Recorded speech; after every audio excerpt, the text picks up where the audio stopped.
これは世界で最も重要な地域で戦争が平和に変わったことに関する話です。研究者のグループが戦いがなぜ行われたのかではなく、別の新しい質問をしました。どのようにして戦うことをやめたのか質問したのです。We hope that our research will help young Asians realize how much they benefit from peace.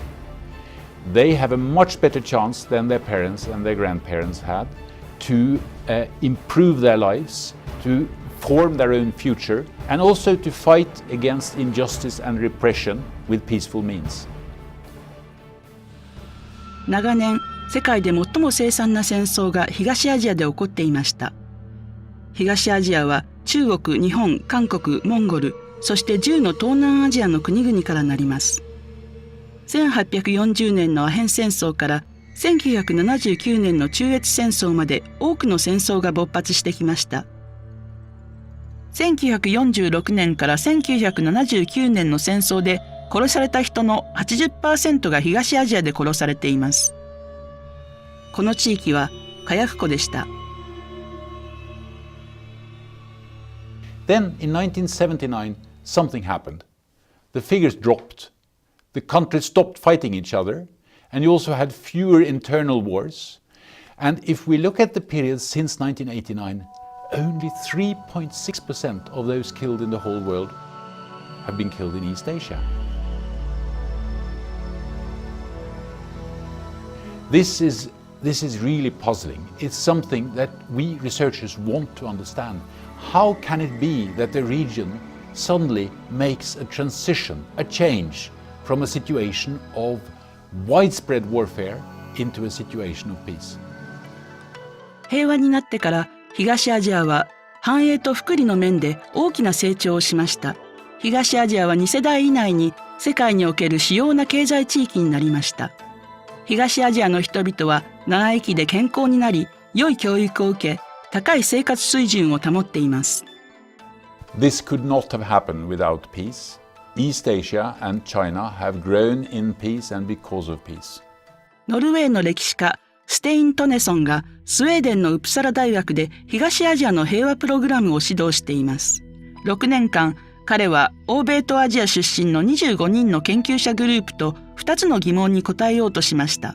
第1は、血塗られた歴史を持つ東アジアがなぜ急に戦うのをやめたのかです。2番目は、この平和はどれくらい安定しているのかという疑問です。全世界の局地的戦闘がすべてウプサラ大学の強力なデータベース UCDP に登録済みです。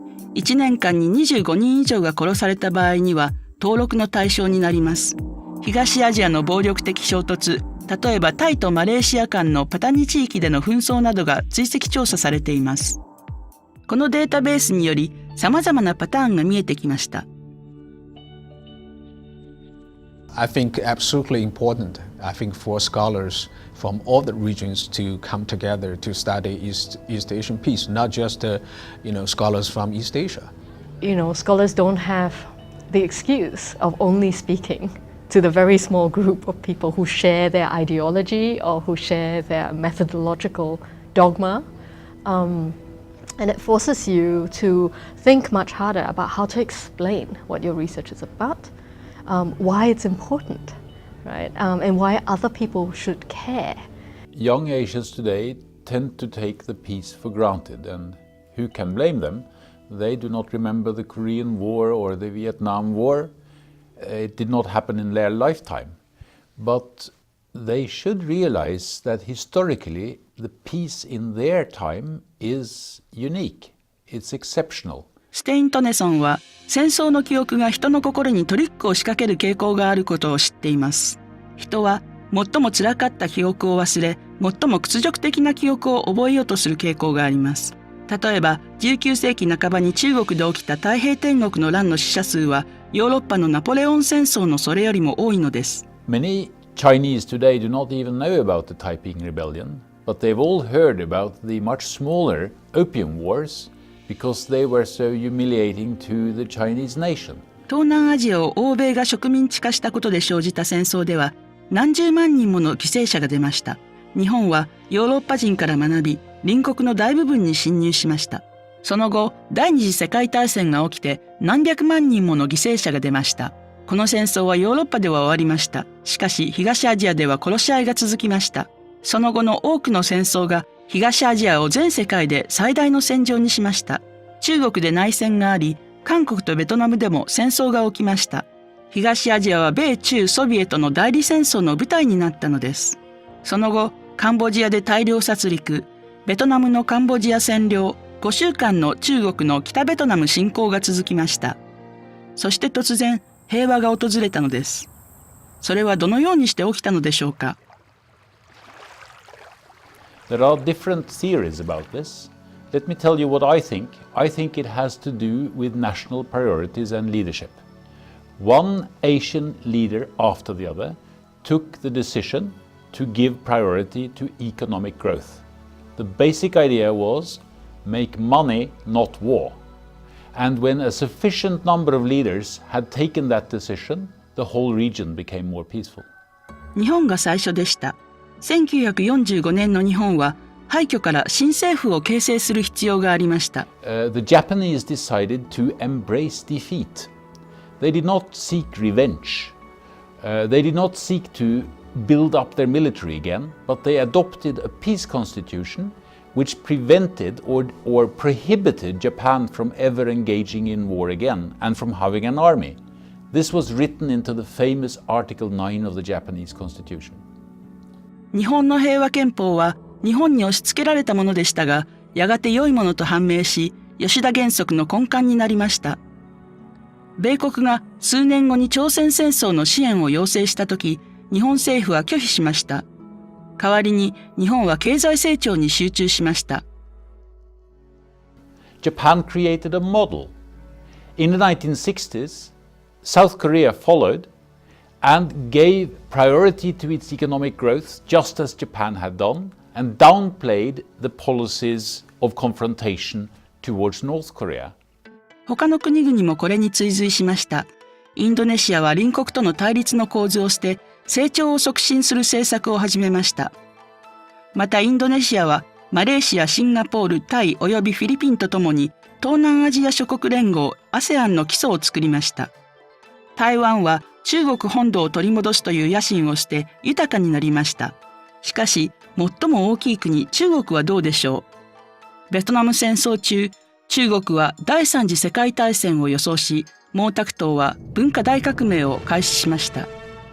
それは人道的経済的な大惨事で、中国は大きく後退しました。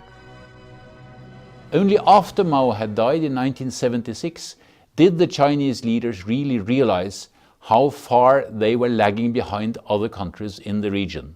And then the change came. A new leader, Deng Xiaoping, came to power and he carried out market economic reforms and he studied the examples of Japan and Korea. He also went himself to Japan in December 1978 and said, China does not just wish for peace, it needs peace in its neighborhood in order to modernize. それは中国の経済的奇跡が起きる前の出来事でした。ベトナムに同じことが起きるにはさらに10年が必要でした。1986年にベトナムは経済成長を最優先することに決めました。1989年にはソ連から軍事援助を受けることをやめ、カンボジアから軍隊を撤収しました。And then Vietnam also started to grow economically like the others. All these policy changes have three things in common. First, the leaders decided to put economic growth first and therefore to have stability. They needed peace in order to get economic growth. Second, they all wanted to have good relations with the United States because they needed US investments, US technology, and access to the American market. And third, they all learned from Japan. They followed the Japanese example, the Japanese model. So who can be surprised that Japan's Article 9 has been nominated for the Nobel Peace Prize? しかし、東アジアの平和が数人の国家のリーダーで形成されたと誰もが同意するでしょうか？ No. In our research program, we are trying to develop many different and rival hypotheses or theories about what explains the East Asian peace. There are some who think that the peace is mainly due to economic interdependence. これは商業的平和論と呼ばれます。国の間で貿易投資、労働力の分配が大きくなればなるほど、戦争がより高価なものになるのです。一部の人はこの地域から超大国が手を引いたから戦争がなくなったと説明します。Several countries outside the region, in particular the US, China, Soviet Union, kept sending weapons and support to the governments and the rebels in the region. They shifted their priorities and started instead encouraging all these parties to engage in negotiations and peace settlements. 米中およびソ連が代理戦争をやめて、この地域の死者数が激変しました。また平和は国際法の所賛であると主張する人もいます。多くの条約と協定が兵器を使わない論争による解決を可能にしたというのです。また ASEAN という方法があります。衝突をなくして加盟国は約50年間戦争を回避しています。今日、ASEAN はベトナム、ブルネイ、カンボジア、ラオスおよびミャンマーを含んでいます。Each of these explanations has something to say for itself, but I don't think they are sufficient. I think that the only thing that really prevents nations from going to war is when leaders give top priority to the economic well-being of their nation. War is a risky business, and I think those who are willing to take that enormous risk are mainly leaders who are motivated by ideology, strong nationalism, or fear of losing power. このため、騒乱の世界にあって東アジアは比較的平和です。しかし、2番目の質問はどうでしょう。平和はどれくらい深いですか？ Unfortunately, it does not seem very stable or deep. There are a lot of conflicts still simmering that have been there for a long time. They have been left unresolved. There is also still ongoing civil war in some countries, like the Philippines, Thailand, and Myanmar. And there are growing nationalist sentiments in the region. There's a danger, a risk now, that East Asian states are reverting to past tensions that could lead to past conflicts. And this is something we want to avoid. 平和はまた一般の人たちがどういう態度を取るかに依存します。コアグループのメンバーで政治学者のエリン・ビアルネガルドは平和の質は人の安全性と暴力的感情に関連すると言います。If human insecurity persists despite the relative peacefulness, I would argue that this means that the East Asian peace is fairly shallow in the sense that it's only related to the absence of battle deaths and armed conflict. Do people feel safe? Are women free from harassment? Are minorities tolerated? That's not what we find in our surveys. 暴力的思考は暴力的行為につながる可能性があります。今回のリサーチはどのような態度を取るかが平和維持で重要と結論付けています。戦争による心の傷を隠さないことも重要です。The East Asian region has a tradition of forgetting the legacy of mass atrocities and human rights violations that have been committed, and they've largely been swept under the rug. When the past is not addressed in some manner, conflict has the potential to re-emerge because grievances and mistrust can continue to fester. 攻撃的な民族主義の原因となるからです。しかし今日のアジアの若者はどうでしょう。新しい高い生活水準は攻撃性を防止するでしょうか。 Not really. Young people learn at school about the misdeeds done by others.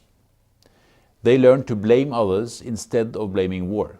So many young nationalists are now saying, we used to be poor, but now we are rich and strong, so we can take back those islands we lost in the past. 今回のリサーチの結果、多数の出版物が出ましたが、今後も出るでしょう。しかし、アジアの若者を納得させる議論を形成することが最も大事です。Please remember that this century is the Asian century. The future of world peace is decided in Asia, and mainly in East Asia, which is the engine of the world economy today. The countries of East Asia are deeply integrated with each other economically, and also with Europe and the United States. So the future of world peace is decided in East Asia. in my own research and others as well, I've shown that non-violent conflicts are largely more effective than armed uprisings in getting the result. Our findings indicate that domestic violence can make people more likely to participate in political violence and thus be a cause of war. In the immediate aftermath of armed conflict, it can be beneficial to avoid justice and reconciliation processes, but this is not a long-term solution. Being in a program with different competing theories, I think, has been really useful, because it means that we constantly evaluate both our starting points and our conclusions, and everything is open for discussion. To me, it's a very big freedom in conducting research like this and in having the whole program being designed in a way that enables us to do this.